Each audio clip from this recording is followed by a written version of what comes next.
So, good morning. Yeah. I do not dig traditional keynotes, so I will not be standing behind the podium. I'm glad there's people staffing the cameras because I've had people tape me before and they just set it to the podium and walk away, and then I just occasionally bop in, and so it's not a very good video.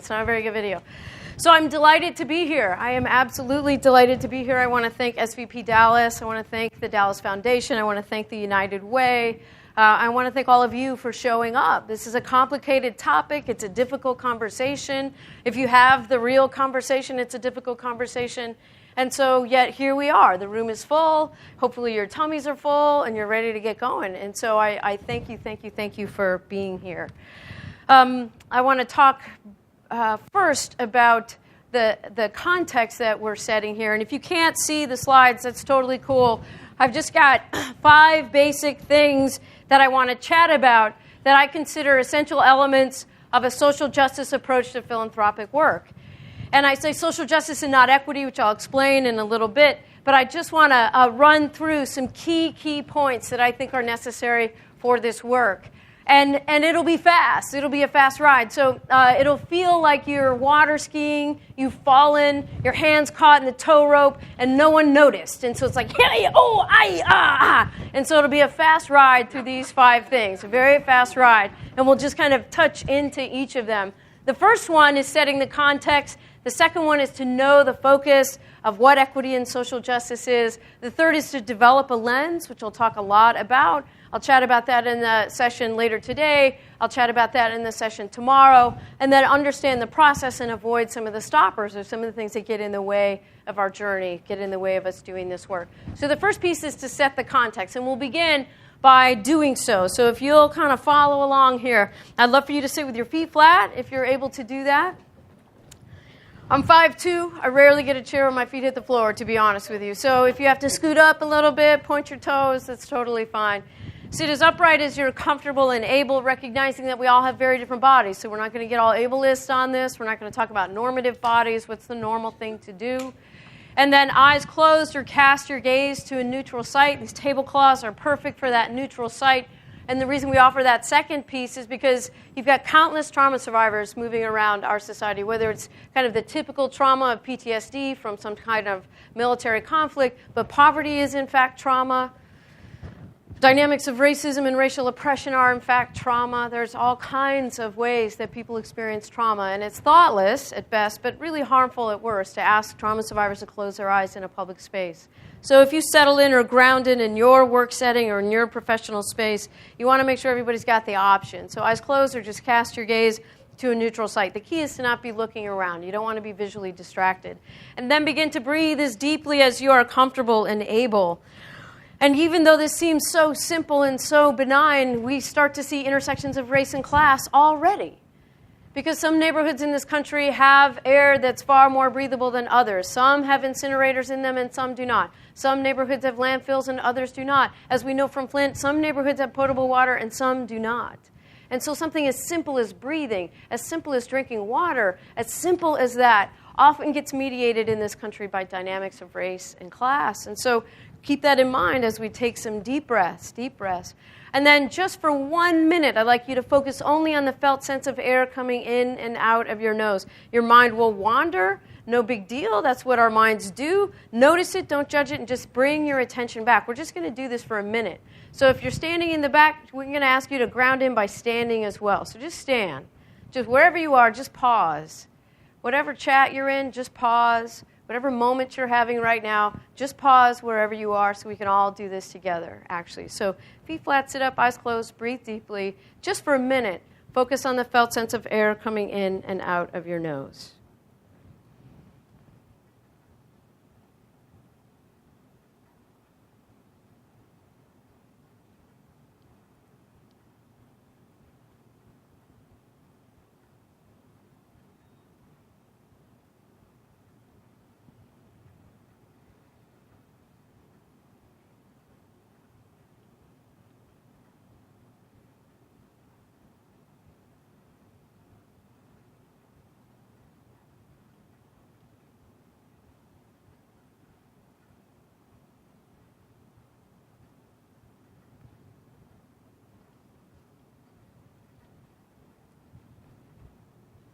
And last inhale and exhale, please. Last inhale and exhale. And so why do we do this? Why do we do this? We do this because if you're going to do good equity and social justice work, you actually have to be in the room. You've got to be here. You've got to be present to what you're doing. And far too often, we have conversations about equity and social justice, but we're not really there. We're not paying attention. Or I'll work with organizations and firms and leadership teams in orgs, and they'll be deeply committed to equity, but they're like, let's hurry up and get it done. Hurry up and get it done, as if it's like something you can check off on a spreadsheet and then finish it. And it's an amazing thing, because if we could do that, we would already have done it. Like, we would have done it by now, but we have not done it. And so obviously it's a process and not a checklist. And so if it's a process, then we have to bring our full selves to the process. And one of the biggest mistakes that people make in trying to do equity and social justice work is they're not actually there. You're not paying attention. We're not present and paying attention. So even in the process of wanting to engage in equity, you'll make mistakes. You'll make mistakes. And often in the literature, it's called microaggressions. But I don't tend to call them microaggressions because they're rarely micro for the person on the receiving end. They're rarely a micro moment of sexism or micro racism. It's almost like calling it Diet Coke racism, and I don't want to go there. I don't actually want to go there. And so we talk about those as everyday dynamics of racial oppression, everyday dynamics of gender oppression. It's just the everydayness of it. Certainly our society's landscape right now is dotted with far too many really explosive incidents, but the interstitial tissue between those incidents is this everydayness. And we can begin to interrupt the everydayness of that if we actually get where we are. The hard part is we live in a society that doesn't encourage us to be where we are. So if you drive, eat, and talk on the phone at the same time, you are lauded for multitasking. In point of fact, you're doing 3 things badly, but you're praised for multitasking. And so, your very first move, if you're wondering, well, how do we bring equity work into our organization? How do we bring equity work into the work that we're doing? How do we bring equity work into philanthropy? Well, the first context-setting piece is to be present. And it's an incredibly difficult thing to do, to be in your body. It's a radical act, actually, to inhabit that space, because so many systems of oppression, the site of contestation is, in fact, the body. It is the controlling of bodies. It is the shaming and naming of bodies. It is the policing of bodies in a really profound way.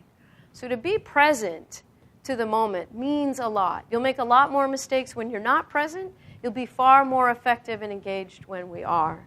So that's the first part of what I'm trying to lay down here is setting a context. The first part is setting a context. And to set the context, part 1A is to be present as best as you can. Listen deeply. Be in the space that you're in. Pay attention. The second major context-setting piece is in an everyday way, share where you get stuck with respect to social justice issues. Don't pull out your social justice resume and say, I've done all these amazing things. I'm asking you to have the harder conversation about where do you get stuck? What are the challenges? What are the places where you don't know what to do, you don't know what to say, you feel overwhelmed? Because what that does is it allows us to have more authentic, more transparent, and far more connected relationships. And so I was doing some work. I asked them in the afternoon breakout sessions, we'll actually do this. You'll chit-chat with a neighbor just for a few minutes. And I was doing some work around race and had people chat with each other. And I had a white person who I know is in their early 40s say, well, yeah, but I get stuck here, but I've done all these great things. I've contributed to this. I participated in that. I marched with Dr. King. I da-da-da-da-da. And I was like, whoa. I mean, I'm sure you did all that other stuff. I'm not convinced you marched with Dr. King. I actually don't think that happened. I don't think that happened. I know in your enthusiasm you wanted to, and if you had been there, you would have. But you're not really old enough to have marched with Dr. King. That couldn't have happened. And, in conversation, they're like, oh, yeah, that's not what I meant. That's not what I meant. They meant that they showed up in Selma for the anniversary, right? Da-da-da. But it came out as, I marched with Dr. King. I'm like, that's so cool. I get why you want me to know that. Because you're committed to this and you work so hard around these issues. And in some ways, it is useful to share our victories and our successes and the things that we've done. But on a weird level, that can get strangely competitive. And you will get right to the heart of it if you instead share, this is what I don't understand and this is where I get stuck. But don't just sit there and where you're stuck. Move to a place where you can say, and what I want to do about it is this. I get stuck here. and what I'm going to do is this. And it has to be about where you're stuck. You can't say, I get stuck in the profound ignorance of Heather. Like, that's not your stuckness. That's mine. That's mine. So you don't get to say you're stuck with me. It's about your own process. But if we're going to build relationships, and if philanthropy is going to be a relational process instead of a transactional process, if you're actually going to be working with instead of going in and saving people, you have to be in relationship with communities. I have to build profound and thoughtful relationship with communities. And that would mean that you're going to have different conversations north and the south of your river. You're going to have different conversations and different activities and different ways that you engage with each other. But if philanthropy is going to have its fullest capacity, it has to be done in relationship. It cannot be done in a transactional manner. You will achieve some things transactionally. You will not achieve equity and social justice transactionally. That has never been the case in the history of this country, and it will not be the case. And so it's an important element of setting the context because it helps us build relationships that are authentic and transparent, and that allows us to have more powerful relationships with each other. So piece number 1 is to set the context. Piece number 2 is to know the focus, know what it is and what it isn't. And so I've got these 3 columns here: diversity, cultural competency, and equity and social justice. Those words get used interchangeably. Take-home message, if you're hanging out there and like, what is she talking about? Take-home message is twofold. 1 is that these 3 things are not the same, and number 2, it's not a developmental process. Diversity is about awareness and appreciation of difference, and that's awesome, and we need that in this country for sure. But it doesn't get to the heart of the issues that are truly dividing our society. And those issues circle around resources and power and privilege. Those issues are embedded in systems. They are embedded in the systems of our society. And so diversity is great. If you're taking notes, it's great for team building. So if you own a company and half of your staff is turned over, you're definitely going to want to do some diversity work. But that will not get you to equity and social justice. It doesn't have the capacity to do it. Another way to understand it is that if equity and social justice is an ocean of issues, diversity is a very shallow bowl. It just doesn't have the capacity to hold it. It never has. It never has. Cultural competency work is about skill development across cultural lines. That's deeply important. We absolutely need that. Absolutely need that. I live in Minneapolis. We have the largest Somali population outside of Somalia. So if you don't have some cultural competency, you're going to be making mistakes everywhere you go. But again, cultural competency has never been about access to resources, power, and privilege or systems. And again, the things that deeply divide us are systems. They're systemic issues, and they're always about resources. So while those 2 on the left are really important and valuable, they're not equity and social justice. Equity and social justice looks at the big picture and how it trickles down to our daily lives. And as a result, it is about systems in history. A way to understand this society is systems in history. If you want to try to understand some of the current moments around criminal justice and some of the dynamics around race, watch the documentary 13th. And that will give you systems in history in like HD systems in history, and then multiply that by every other system in this society that has operated in much the same way. And so if we want to understand racial issues in this country, it's not enough just to build a relationship. You have to have a sense of systems in history and how they impact individuals. So what I mean by that is when I walk out, Minneapolis has some weather. I'm not sure if you all have weather. We have weather. We have weather. And so if I want to know if it's going to rain that day or if it's going to be minus 30, I don't go hang out in my front yard. I listen to the news. Belinda Jensen at KARE 11 gives her Doppler 100 million radar, and she says, storm front, a system is coming in from South Dakota. It'll hit the Twin Cities at 3. You'll need your umbrella, or it will be very cold today. So I pay attention to the systems and how that affects my daily life on the ground. Systems of oppression work in exactly the same way. And as we look at systems in history, we're talking about resources, we're talking about power, we're talking about privilege. And if you feel guilty or afraid or you're cringing at the notion of privilege, just hold on a minute. I know you want to run screaming from the room. That's totally fine. You can do that in a minute. But just stay here for a sec and let's unpack what that actually means. Let's just unpack what that means. And so equity and social justice is far different than cultural competency or diversity. Another way to understand it is diversity is oranges, let's say. Cultural competency is grapes. And equity and social justice are apples. And if you want an apple pie, an apple fritter, an apple sauce, and all kinds of appleness, You're just not going to put an orange in the recipe. It's utterly illogical to put oranges if your desire is an apple pie. And importantly, you can keep those oranges on your kitchen counter for years. They will never develop into apples. They will never develop into apples.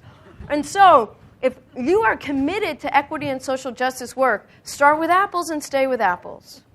And that doesn't mean you dive in with all the hard stuff. It means you work your way in, starting wherever you're at, but make sure you're on the right page. Make sure you're using the language of systems and history. Make sure you're talking about resources. Access to resources, not a delivery per se, but creating long-term fundamental shifts in access to resources.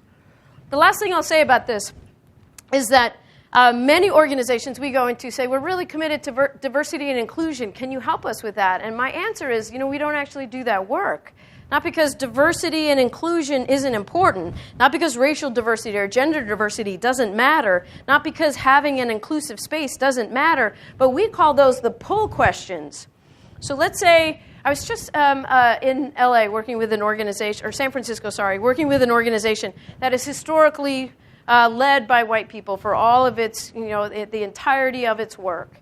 And that's not I'm not saying that's a bad thing. I'm just saying that that's who's historically led their organization. And what they're trying to do is get more people of color and Native people into their organization. How do we get more people of color in here, they want to know. How do we da-da-da-da-da? I said, that's such a laudable goal. It's so brilliant, and it's so right. It's such the right goal. But if you've got business as usual staying exactly the same, and you're trying to pull Native people and people of color into a space that historically has only been one way, you will recruit, but you will not retain. So your recruitment numbers will be high, your retention will be low, and you'll wonder, why can't we keep people of color in our company? Why can't we keep people of color in our nonprofit? Why can't we keep Native people working in this space? And the answer is because you spent a lot of money, energy, and time pulling people in, but you haven't changed the space that you're in.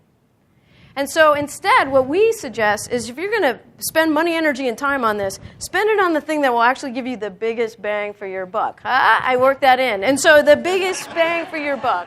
And that's going to be equity and social justice work, which means if you change your business as usual to be more rooted in racial equity, if your practices, policies, and procedures reflect racial equity, and you start to create those shifts, then what will happen is by default, Native people and people of color will want to work in that space and will be able to stay in that space. So it's just the most pragmatic approach is put your money over here in social justice and equity if your desire is diversity and inclusivity. But if you don't change business as usual, if your engineering department at a university we were talking about is not interested in changing its long-held kind of male normativity and just the everyday wayness of it, it's not bad, Joint. It's just kind of that's how it is. If you're not going to change that, you will get women engineers coming as faculty. They will not stay. They will not stay. And so equity and social justice is the heavier lift. It's the harder work. It takes a longer period of time to manifest, but it is the wisest move because it is, A, the only path that will get us to those real, equitable, diverse, inclusive spaces, and B, it's the best investment of your money, energy, and time. You could pursue a diversity agenda for 2 decades, and you will not necessarily see a more diverse and inclusive space.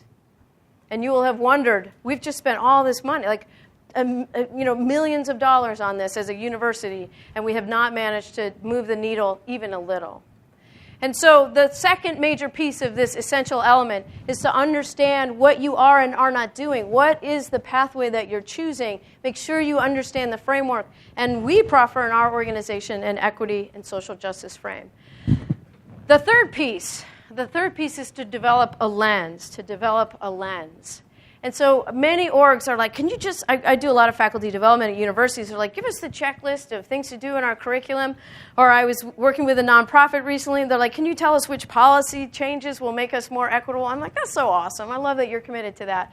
But again, if it was that easy, we would already have done it. There's so many brilliant people in the world. If it really was a set of steps, we would have done it by now. Everybody in this room would have already done that. And so instead, it is not a set of things to do. It's a lens to develop. It's a lens to develop. So let's say we did give those faculty, here's the 17 things to do in your classroom. That's not actually going to help them in their office hours. It's not going to help them in their department meeting. It's not going to help them when they're walking across campus and something happens in front of them. They are utterly ill-equipped everywhere outside of their classroom. But a lens allows you to be deeply and well-equipped to address issues everywhere and anywhere. And so what we're talking about here is developing a critical social justice lens or a critical equity lens. And critical doesn't mean criticism. It means deeply thoughtful and asking and answering the hard questions. So module 1 is some of the context setting piece, set the foundation. Module 2 is to look at issues of identity, and this is where it starts to get hard, right? Diversity stuff, all we have to do is come together. Maybe we could do, I work with schools sometimes, they're like, we've spent a month doing diversity food month. Like, I mean, we've had food from all over the world, and nothing has changed. Why has nothing changed? I'm like, well, you know what? It's awesome, and I bet everybody's really full. But it hasn't changed because you haven't asked or answered the right question. And it's easy to do Diversity Food Month. Everybody loves that. Everybody's having a good time. But it doesn't get to the heart of these issues. And so this is why it's still such a challenging dynamic in our macro societies, because we have to have the hard conversation. We have to. And so module 2 is where we start talking about identity, like race or gender or class. We look at the history of race. Some people think race has been around forever. That's not true. That's not true. I've got a whole bag of books here that I can help us understand that in the breakout sessions. So as we start to understand, where did race come from? What does gender mean? What are the assumptions of gender? As we start to really look at the dynamics of class and the notion, the way we assign people's humanity to their class status, who's more deserving, who's less deserving, who's more capable, who's less capable, all of those things tie into how we create these identities, or what we call it in our group, the narrative that gets attached to race or gender or class. And then from that, we start to look at the systems that are built on top of that narrative, systems of oppression, or the isms, racism, sexism, classism. And we look at the advantages, the systems of advantage, also known as the privileges, that stem as a result of that. And when you hear the phrase privilege, if you start to get defensive, I totally get that. I totally get that. The notion of privilege doesn't mean that you sit around on your couch eating bonbons all day and, checks come. That's not what we're talking about. What we're talking about is, if you imagine, and I'll mention this later in a breakout session, I believe, and certainly tomorrow, is that as you take some things away from some people, they don't disappear. They go somewhere, and they end up going to the one group that's left. So, for example, if you deny housing to Native people and people of color historically, the houses don't disappear. They just become more available to the one group of people that remains, and that happens to be white people. And so Minneapolis, I think the North likes to present itself as this, totally equitable, warm, fuzzy place. If you look at the statistics for Minnesota, we are in the bottom metrics. We have one of the top 5 healthcare systems in the country. We are number 47, last I looked, in terms of racial disparities in healthcare. We have historically one of the best educational systems in the country. We are in the bottom 5 over the last decade for racial disparities in education. We are in the bottom 5 for racial disparities in the criminal justice system. We have historically been in the bottom 5 since 2008 for racial disparities in employment. And so it seems like Minnesota would be a nice place because we arc ourselves toward Minnesota Nice, which I'm not exactly sure what that means. I know Hot Dish is involved in Minnesota Nice, and Hot Dish core element is tater tot. So if you give somebody something with tater tots in it, then that's part of Minnesota Nice. I didn't grow up there. I grew up in Las Vegas. But I've lived there for 16 years, and there is this ethos that we're really good people. We're really nice people. Really nice people. And we have some of the worst demographics around issues of race in this country. And so what is that about? And that is not about being bad people. It's just about not being educated, not having enough information, not knowing how these systems work, and not being able to see it in our midst, not understanding what's going on. So third quarter of 2011, unemployment rate for black folks in Minneapolis was 24%. Unemployment rate for white folks was 6%. National average was somewhere around 8%, I think. And so if you believe the story of black and white in this country, black people are uneducated, lazy, don't want to work. White people are honest, hardworking, rugged individuals and have pulled ourselves up by our bootstraps. If you believe the story that gets attached to skin color in this country, around race, then that story starts to make those statistics seem inevitable. Sad, but inevitable. And so the story of the identity in Module 2, they're meant to explain away the system and the advantage. They're meant to explain away how this goes. And you can see it in housing in Minneapolis. We had a very explicit map from the 20s to the 40s about who could live where. I mean, very intense redlining and racial segregation, as well as segregation along lines of gender, class, and religion in the Twin Cities. Ruthlessly plotted out. Like, you could not live anywhere other than where you were allowed to live. And so what this is about is it's constructing a lens to have the capacity to see these things. And I can tell, if you wanted to just have a conversation about all the good stuff, you're sitting in here like, God, I hate her. I totally hate her. And I hate all people like her. And that's cool. That's totally cool. I actually get that. I get that. I so get that because I sat right there. I absolutely sat there. My arc of getting here is that, I mean, I grew up in Las Vegas. We don't care about social justice issues. We actually want you to come, and we will take every penny you've got, and we'll ask you to smile while we do it. You know, like, you won't even know what time it is in that casino because there's no time, there's no clocks. You won't see the passage of time. 17 hours later, you're broke, and we're like, thank you for coming. You know, like, we love it. And so we don't care about social justice issues. We do not care. So I didn't grow up in a space that was like marching, this and that. I grew up with the Jerry Lewis telethon. I grew up with hot, hot, hot. Our weather dude was like sunny, sunny, sunny, sunny, sunny. Have a good week. You know, I'm like, thanks, Eric. You know, like that. I grew up in a space that had no capacity to really have this conversation. So if you're sitting there and you're like, God, I hate this, I get it. I really do. And so let me tell you what happened to me. I just made egregious mistakes in my undergrad. I finished at the top of my class in high school, 3,200 students. I was almost a valedictorian. Mrs. Miller in ninth grade, I didn't like her. She didn't like me. I got a B. But Robin deserved it. I don't want to take anything away from Robin. Robin deserved valedictorian. She did a great job. She did a great job. But I was really well educated. On paper, I looked fantastic. I went to Occidental College. I was a molecular biology major. I was pre-med. I was going to be a cardiologist and live in Northern California. I had no interest in these issues whatsoever. But I get to Los Angeles, and I start spewing just absurd racist commentary, not meaning to. And so this was an important thing for me to learn, that my intention was to be nice. But what was happening was 18 years of socialization that kept trumping my intention, that kept getting in the way of what I meant to be doing because I was so badly educated about these issues that I looked fantastic on paper, and I could ace an advanced placement physics exam, but I could not tell you what race was. Couldn't even define it.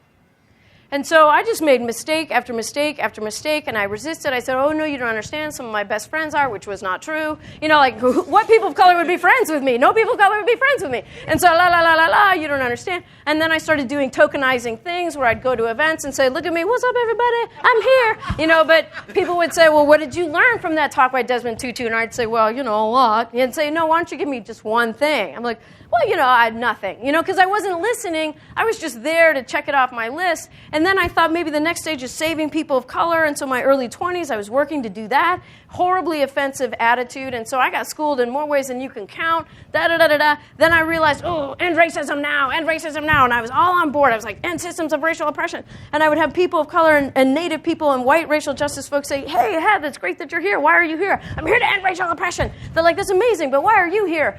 And I thought it was a trick question. I'm like, I'm here to end the system of racial oppression. And they're like, that's amazing. That's almost what you said 2 seconds ago. Why are you here? Why are you here?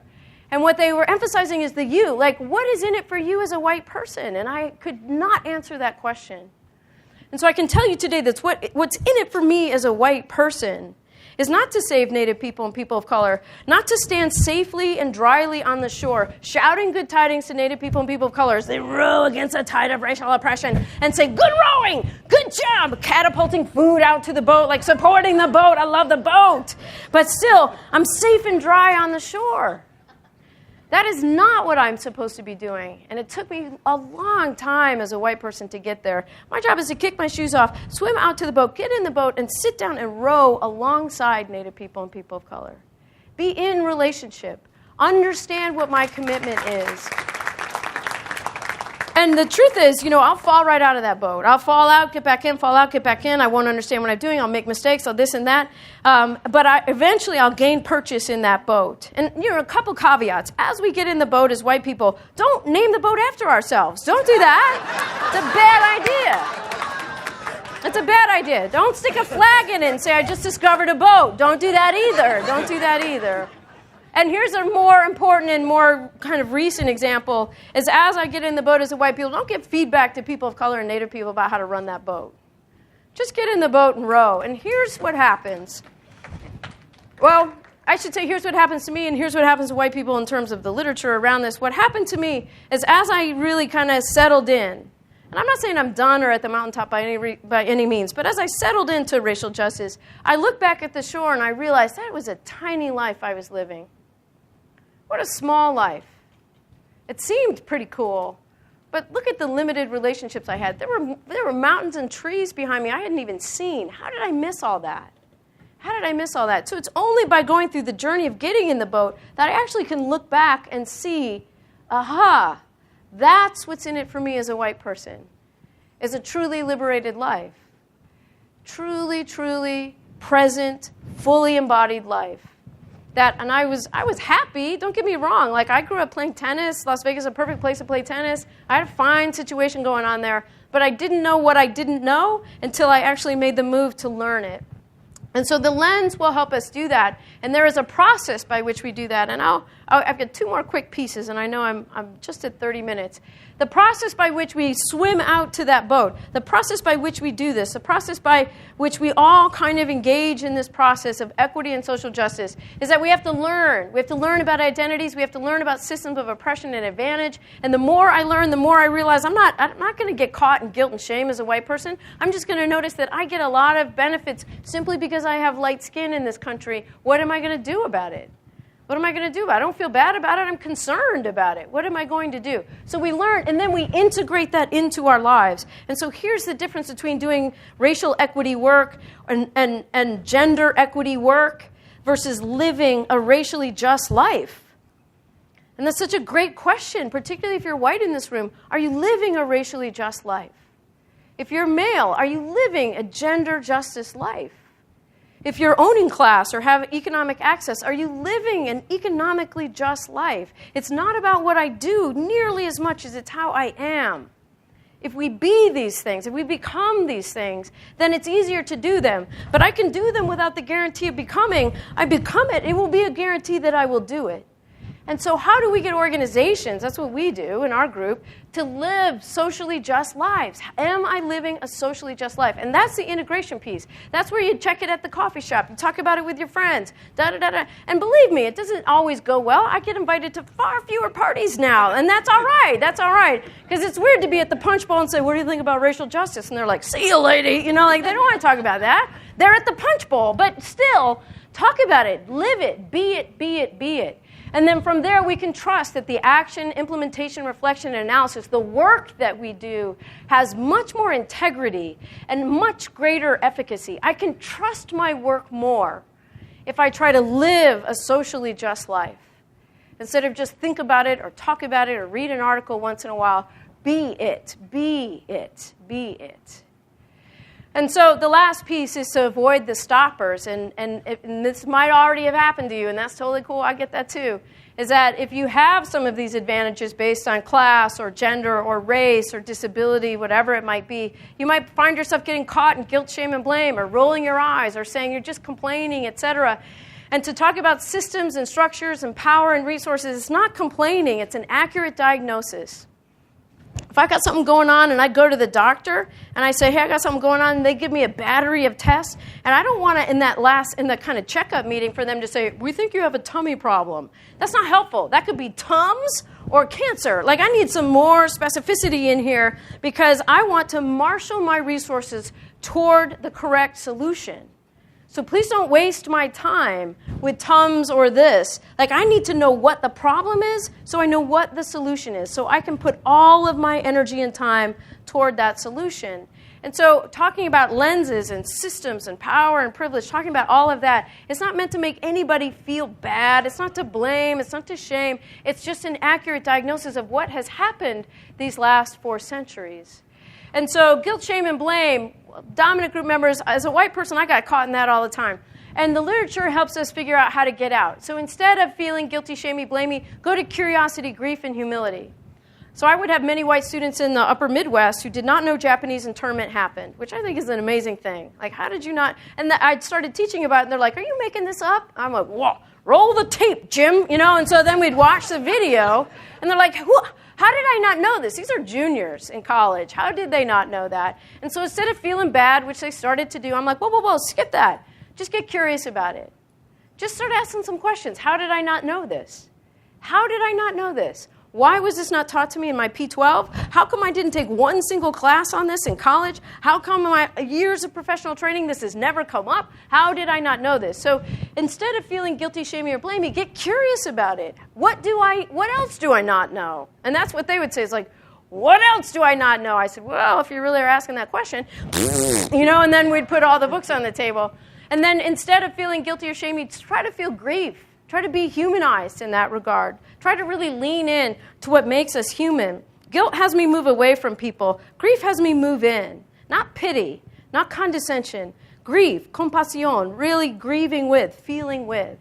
And the last piece is humility. And it's simply to say, you know what, I don't know. I don't know what you're talking about. I don't know what's going on. I actually don't understand any of what you just said for the last 35 minutes. But I'm curious, and I'll learn more about it. I'm interested to learn more about it. I often have people dismiss me out of hand. I'm like, that's interesting. Why? Because. I'm like, well, that's not a strong because I was a faculty member for 19 years. I'm like, I need a better reference than cuz. I need some information because I've got piles of it here. And so it's wise to just get in the habit of saying, I don't know. I've never studied this. I've never been taught this. No one has ever talked to me about this.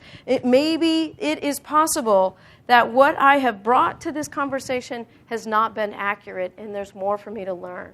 It's a beautiful place to be.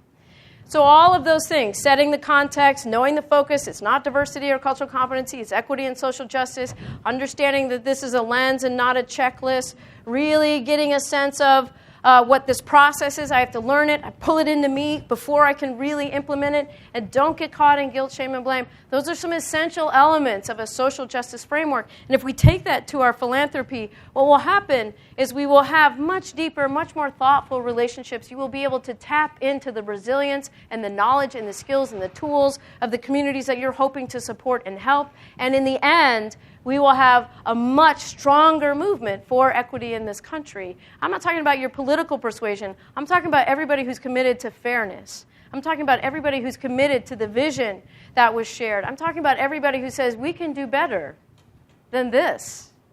We can do better than this, that's for sure. And so if you're committed to that, these are some of the elements that will support your philanthropic work, have much deeper meaning, and have a far more profound effect. 36 minutes. All right, friends, thank you so much. Thank you so much.